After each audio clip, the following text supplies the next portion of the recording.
2015 সালের তথ্য অনুযায়ী প্রতি বছর ট্রাফিক জ্যামের কারণে 550 বিলিয়ন টাকার ক্ষতি হয়, যা 2010 সালের তুলনায় 50% বেশি। সূত্র দৈনিক প্রথম আলো। বিশ্বব্যাংকের রিপোর্ট অনুযায়ী ট্রাফিক জ্যামের কারণে প্রতিদিন 32 লাখ শ্রম ঘন্টা নষ্ট হয়। গত 10 বছরে ঢাকার গড় ট্রাফিক স্পিড 21 কিলোমিটার প্রতি ঘন্টা থেকে নেমে 7 কিলোমিটার প্রতি ঘন্টায় দাঁড়িয়েছে। The daily star 2017। আমরা সবাই কম বেশি এই তথ্যগুলো জানি এবং অনেকেই প্রতিদিন হাড়ে হাড়ে উপলব্ধি করি।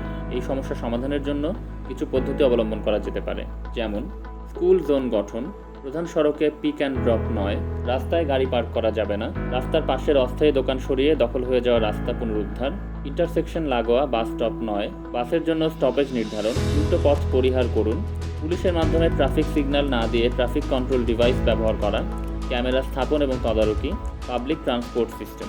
উপরোক্ত পদ্ধতিগুলো সঠিকভাবে বাস্তবায়ন করতে পারলে যানজট অনেকটা কমিয়ে আনা সম্ভব।